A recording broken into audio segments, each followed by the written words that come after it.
أعوذ بالله من الشيطان الرجيم. بسم الله الرحمن الرحيم.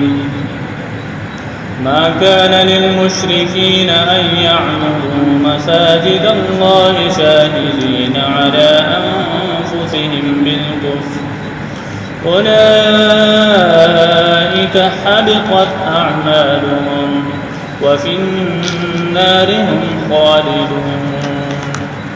إنما يعمر مساجد الله من آمن بالله واليوم الآخر وأقام الصلاة وآتى الزكاة ولم يخش إلا الله فعسى أولئك أن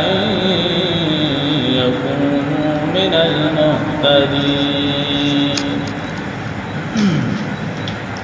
دو سورة توبه واللسم نمبر آیات 17 نمبر آیات دو سورة توبه. دیدنا اس اللہ تعالی جل جلالہ دا فرمائی چې مسجدنا آبادول دا کار د چا دی. یو بدا خبره کوي چې مسجدنا با څوک آبادی. دویمه خبره بدی دی کې د مشرکانو چې کم په بیت الله شریف کې کم کارونه او د هغه ذکر وکړي. درېمه خبره وا د مشرکان مکه چې په بیت الله باندې کومه قبضه وا هغه قبضه ختمول او بیا تر د مسلمانانو په قبضه کې راتله. څلورمه خبره د بیت الله شریف آبادی د جمعتونو آبادول. نو د دې آبادولو څه معنی ده، څه مطلب دی، آبادی څه ته وایي. او پنځمه خبره جمعتونو ته چې څوک راځي د هغې څه فضایل دي. دا پنځه خبرې دي. لومبۍ خبره چې جمعتونه آبادول دا کار د چا دی. نو جمعتونه آبادول دا کار په حقیقت کې دا د مسلمانانو کار دی چې دی به جمعتونه چې دی دا به دوی آباد دی د اعمالو په ذریعه سره، د آبادۍ په لحاظ سره او د یو الله جل جلاله د عبادت په ذریعه سره. دلته مفسرین شان نزول ذکر کوي چې حضرت عباس رضی الله عنه چې د نبی علیه الصلاۃ والسلام تر دې هغه چې کله په جنگ بدر کې گرفتار شول نو بعض صحابه هغه ته ډېر زیات استغفاري ویلې چې یاره دا وګوره ته کافرانو له طرف راغلي او کافر یې چې ته د کفر د مسلمانانو خلاف جنگيږي. هغه ته وایي چې تاسو یوازې زما دې ته مو ګورئ چې کافر یم. منګه نورم ډېر ښه کارونه کو، د بیت الله شریف حفاظت کو، دغه رنګې حاجیانو ته منګه اوبه ورکو، نورم منګه ډېر ښه کارونه چې دی نو دا کو. نو الله جل جلاله بیان وکړو ما کان للمشرکین ان یعمروا مساجد الله. نشته د مشرکانو د فارا دا چې دی آباد کی د الله کورونه شاهدین علی انفسهم بالکفر او دی په خپل نفسونو کې لازم کړی دی کفر لرا، یعنی دی په خپل نفسونو کې کفر دی او وایي چې موږ د الله جل جلاله کورونه آبادو. اولئک حبطت اعمالهم. دا څه خلک دی چې د دوی اعمال چې دي نو دا برباد دي. حبطت اعمالهم، د دوی اعمال چې دي نو دا برباد دي. او دی به څه کول؟ نو دوی به دا کارونه کول چې په بیت الله شریف کې 300 شپېته بوتان پراته د هغې حفاظت به کو، د هغې نه به سوال کو. یو بوت لپاره یو کار چې دی نو دا یې ښو چې دا بوت دا کار کوي، دا بوت دا کار کوي، دا بوت بچي ورکوي، دا بوت باران راوړي، دا بوت سیلابونه ختموي. نو دا هر یو د خپل ډیوټي چې دا نه دا والا کړي وا او دی به د هغه چې د حفاظت کوي. دویم دادی او بیت الله کې څه کول خودی په بیت الله کې د بوتانو د بربند باندې طواف چې دین ادا کوي نه دا څنګه عمل خو نه دی دی زیات نه زیات څه کارونه کوي دا پکې ښه کار کوي چې حاجیانو توبه ورکوي او دا اوبه چې دی په حقیقت کې سوچو کې دا اوبه چا دلته را پیدا کړی دا خو الله جل جلاله را پیدا کړی بل دا کار کوي چې بیت الله شریف کې مرمت کوي کوڅه وران چې نه دا غي مرمت کوي نه دا یو څو کارونه چې دین دا ښه کوي نور ټول چې دین دي بد کارونه کوي او یو د ټولونه بد کار خو د دې داره چې کم د الله جل جلاله رښتونی بندگان دي خو هغه د عبادت نه منې کوي دی واغې دل تفریدینا دی بورې چې په هجرت باندې هغه مسلمانان چې دین دا مجبور کړل نه هغه خلک خو دین تللی دي نه دا مشرکانو کارونه الله بیان کوي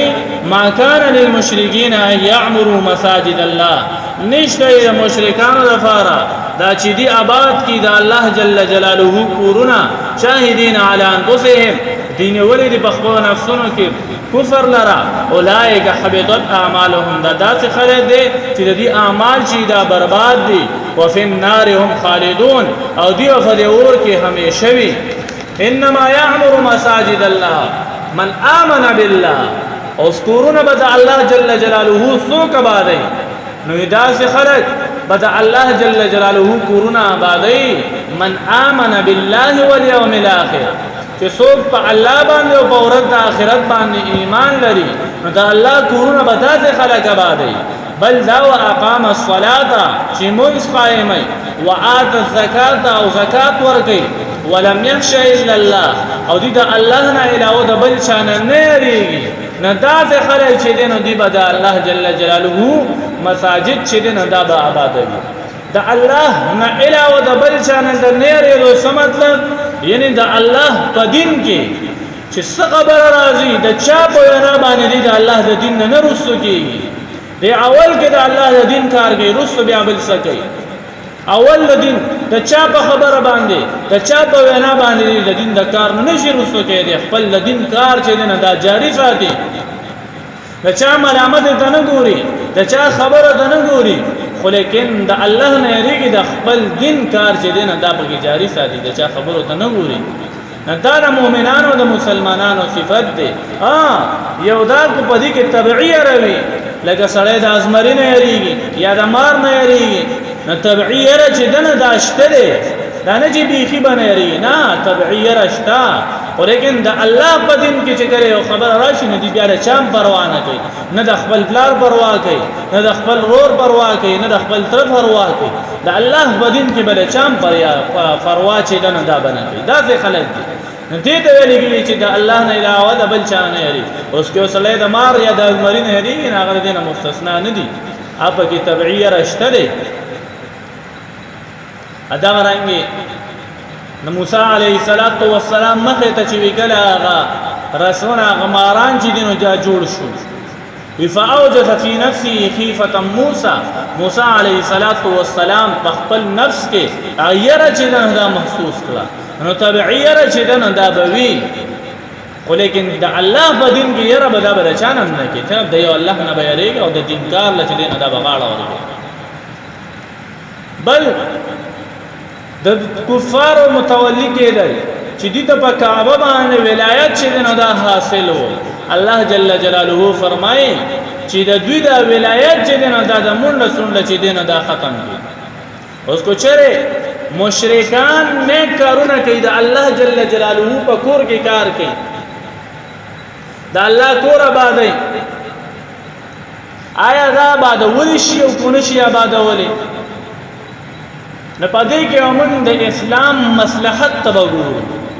کو د اسلام مصلحت دا خبره جایز غني چې او د کارو کې د اسلام سره مصلحت شته دي نه بیا او هغه هم ثواب غني نه بیا خدای دا آبادول شي او که اسلام مصلحت د خبر اجازه نه ورکړي نه بیا د جمعهتونه د الله کورونه چې دین د دین شي آبادول نشي جوړول بیا دې خلکو نه چاندا غستلم د قرانګی دا کچر اسلام مصلحت پکې و نه بیا د چاندا مغستې شي او کچر اسلام مصلحت اجازت تعالی نه درکې نه بیا د دینه چاندا غستل چې دینه دا ناروا دي دینه بیا چاندین نه الله فرمایي چې جمعهتون دا بسو کبادین دا به مؤمنان آبادی ان سلامه خبره هغه داوا چې د عمارت نه مراد څه دی د الله جل جلاله کورونه به آبادی نه یو عمارت مراد دار چې د آبادی به پکې کوي دویم دا چې ذکر اذکار به پکې کوي په ذکر اذکار په منځ او د سره مساجد چې دینو د آبادول نبی علیہ الصلوۃ والسلام حدیث کې ذکر کوي هم چې اخیری زمانه به داسې راشي چې د آبادې په ذریعه سره مساجد چې دی دا ډېر مزیدار جوړیږي ولیکن منسکون کی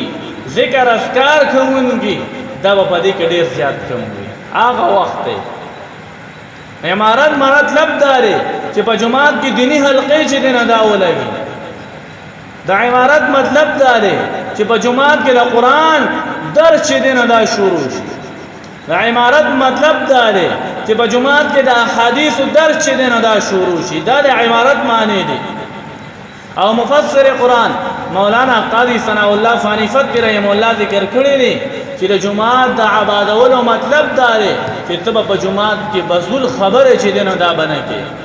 د جمعات د عبادتولو مطلب داري چې تب په جمعات کې یو اعلان چې دینه دا بنه کې چې بار د یو سیز روک شوی وي او تراشه په جمعات کې اعلان کې چې رمانه داسې ضرورت شوی دی چې چا مونږ ته مونږ ته راورسوي نه جمعات مطلب داري چې دغه سیدونو نه داسې چې دینه دا صفا او ساتي جمعات د آبادولو مطلب داري چې ته په جمعات کې غستل خرڅول چې دینه دا بنه کې دې ته ویل کېږي د جمعات آبادول او چې زوج جمعات ترازی نه د هغه فضایل سدي نبی علیہ الصلوۃ والسلام فرمایي وی ته چې یو کله جمعات ته ډیر زیات راځي ته د جمعات سره تعلق دی نه پوهې چې دا کامل ایمان والے دی دا ایماندار سره دی دویم بل روایت کې ذکر کوي نبی علیہ الصلوۃ والسلام فرمایي وی کو یو سره جمعات ته راځي دی بار جمعات ته راځي پوهې چې دا د الله ولی دی بل روایت کی راضی نبی علیہ الصلوۃ والسلام فرمائے وی الله جل جلاله دا ډیر زیات غوسوي وی عذاب چې دینه دا فورا را روان وي خو چې کله الله د خپل بندگان ویني چې دا د الله کورونو ته روان دي جمعهتونو ته روان دي نه الله خپل عذاب چې دینه دا رسوږي هغه فوري عذاب الله چې دینه دا رسوږي دا رنګه بل هم دې بشان یو روایت ده نبی علیہ الصلوۃ والسلام فرمایي وی الله چې دین هغه عذاب راولي به خلکو باندې خو کوچري په دې خلکو کې داسې خلک نه وي چې هغه جمعه ته بادون کې نه دویم څوک چې پسار کې استغفار وایي دا دوه کسان چې څوک جمعه عبادت او څوک چې پسار کې استغفار وایي نه الله جل جلاله په دې خلکو بیا عذاب چې دین دا نه راولي الله دی وکي چې موږ جمعهتون چې دینه دا په خپل اعمالو بذریعه سره قران درسونو د احادیث په درسونو د ذکر اذکار په حلقو سره خپل جمعهتون چې دینه دا موږ آباد کول الله دې ول توفیق راکړي اولئک الله فرمای داخلت ايكونوا من المهتدين دا چې دیبا لا چې دنه دا بیا مومن هدایت چې دی مقصود ته چې دینه داخلت به ورسي الله دې عمل کول توفیق راکړي الحمد لله رب العالمين والعاقبة للمتقين والصلاة والسلام على رسول خير خلقه محمد وآله وأصحابه وآل بيته أجمعين اللهم لك الحمد كما أنت أهله وصل على محمد كما أنت أهله وافعل بنا ما أنت أهله إنك أنت أهل التقوى وأهل المغفرة يا أرحم الراحمين يا راحم المساكين يا ذي الجلال والإكرام يا حي يا قيوم يا حي يا قيوم اللهم إنا نسألك الهدى والتقى والعفاف والغنى اللهم إنا نعوذ بك من الكفر والفقر ونعوذ بك من عذاب القبر لا إله إلا أنت سبحانك إني كنت من الظالمين اللهم أرنا الحق حقا وارزقنا اتباعه وأرنا الباطل باطلا وارزقنا اجتنابه. وصلى الله تعالى وسلم على خير خلقه محمد وآله